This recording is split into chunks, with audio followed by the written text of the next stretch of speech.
Hello everyone, Mark Verico, owner of MAV Gunworks.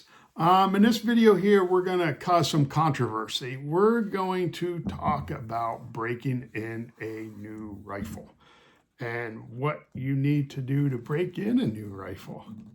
And I know I got some people sitting on the edge of their seat right now, and well, you should be. I'm going to start off by saying if you buy a custom rifle by MAV from MAV Gunworks, you don't have to break it in because my guns are built with quality barrels and you don't have to break them in. When I first started doing this and I wanted to build custom rifles, I shopped around for a company that made really nice carbon fiber barrels that I could get lengths and sizes I needed, and I shopped around and I called them all, even the popular ones, which you guys know, whether you can get a Christensen Arms Barrel, Proof Research, Seekins, whatever, you can buy them. I went with the company that when I called them, I asked them what your break-in was for your barrel. And the guy paused for a second, the owner paused for a second. I was talking to him and he goes, "You don't have to break my barrels in. I build my barrels quality barrels. I make sure that they're meticulously machined and there is no break-in." And I said, that was a trick question. How do I order? Because I'm going to order from you. And I have been for years now. And I will tell you their barrels when I'm doing load testing and are quality barrels. Now, I always trust when someone tells me something, but I need to verify. So you ask me, well, how do you verify whether your gun needs broke in or not? Your barrel needs broke in. Well, there are some methods to verify whether your barrel needs broke in. We will get to that in a second, but I want to explain to you why in the past it might have been a bigger deal. When Remington, Winchester, those were the guns that everybody had, Weatherby, all these guns, they were all mass produced.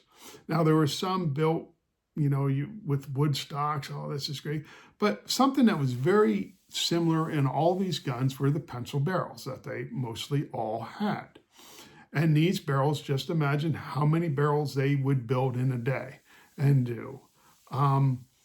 So people would fire their guns and then they, over time, you could see a lot of copper when you were cleaning it out. And it would take some firings for people even had special bullets or they had tools where you can lap the inside of your rifling. What you were doing and why that needed done, breaking in the barrel for those, was because of in the machining process of putting your rifling in. And if you ever had a drill bit and you drilled through a piece of steel, you would see those metal frays. Well, the metal frays would still be in the rifling. So it would take some shooting to burn those out. And that's what breaking in a barrel, that's what you were doing. Okay, this is not an engine in a car. You're not breaking that in. That's what you were cleaning out the, I'm not going to say poor machinist work. I'm going to say rapid machinist work. They didn't cross the finish line in doing all the cleaning after they did that. Now, if you drill steel or cut steel, you obviously have those frays left over. You grind them off, you clean it up. But that's what your bullet's doing. And it takes several bullets and heat to burn those frays off. There are ways to check, as I said earlier. Where you will see a lot of copper left if your barrel needed broken is in this area and in this area. By the way, this is a 7PRC, a MAV custom Gunworks 7PRC that I just getting done. I got to mount the scope on it yet, but very sweet rifle. So anyway, the end of the barrel and in here. So you say, well, how do you test where that copper is? Well, you get a good solvent. I use KG12. They don't sponsor me, but it's a good product. I use it. What I will do is I will clean the carbon out of the barrel. There's a carbon remover, which is carbon remover KG1. I use that. get rid of the carbon. Then I will take and in doing that, it's important to use a nylon brush. Do not use a copper brush because that's going to give you false readings. So use a nylon brush. So then I take the solvent, and after I get rid of the carbon, then I take that KG12 and I put on a cleaning rag and I put it in this part of the barrel. I don't go past, maybe even up, towards halfway, right in here. And then I pull that out with that cart and that rag. If it turns blue, like a heavy blue, I know I have lots of copper left over in there. So I'll run a couple more in here and make sure till it's clean, like there's nothing, in this area. So when I pull it out, it got all the copper out of that area. Then I will do the same thing on this end of the barrel. Just run it in here. Now, if all the copper's out here, you can run that all the way down through that copper and see if you are picking up some. But it's good to test the areas of the barrel where you think copper may be being left behind, and that's because of not very good,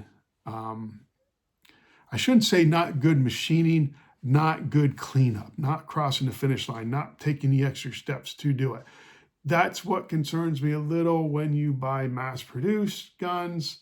But I will tell you, Seekins Proof, Christensen Arms, the Bergara, they do spend that extra little time, and the tools and machines are a lot better nowadays to help them get a better machined rifling, so you do not have to break your rifle in. Now, I know I got people sitting on the edge of their seats trying to type out, then why does Christensen Arm give you a break-in? Why does Seekins have a break-in? And I have called them when I was looking for barrels, and I have called Proof, and I asked them, why? And they said, because people want them. He said, it makes them feel good. They asked me what the break-in is. So why don't you just tell them they don't need to break it in, because they don't want to hear that. They, for time after years, you got to break it in. You don't. I forget what Christensen Arms is. It's like 25 rounds. So you have to shoot 25 rounds through your, no, you don't. And I'm just saying this. I wish you would call out there and talk to someone that's has knowledge and ask them, why? Why do I have to break in your barrel? What aren't you doing to your barrel that most good reputable gun makers, they don't have to do? Ask them why. See if they can give you that answer, just like what I told you.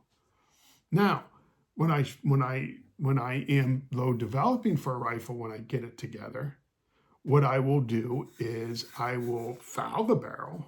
I make sure there's carbon in it. I foul it up so the bullets are all traveling the same as we go. And some people are like, well, when do you clean it? If my gun's shooting good, I don't touch it, because I want to, I reload all my ammo. I run good bullets. I have a well machined piece of equipment, rifling, everything. It's not dirty, and I'm not leaving copper behind. I'm not leaving resistance or anything for that bullet, and they are all still grouping very good. I know match shooters, and if you watch some of the very world champions, they might clean every 50 rounds, every 100 rounds. That's when they clean their gun. Now, I'm not suggesting you leave your hunting rifle over the year all fouled up. I will tell you a lot of mine, but I shoot mine throughout the year, even just to different temperatures and stuff like that, just doing a little bit of testing on my own, because you always hear about thermal jump and stuff like that. I kind of want to, I'm kind of testing that out, but that's what it's important knowledge to have. So when it comes to breaking in your rifle, There are ways to check for that. But if you buy a good quality rifle from a reputable manufacturer, you don't need to break it in because it's good. It's already broke in.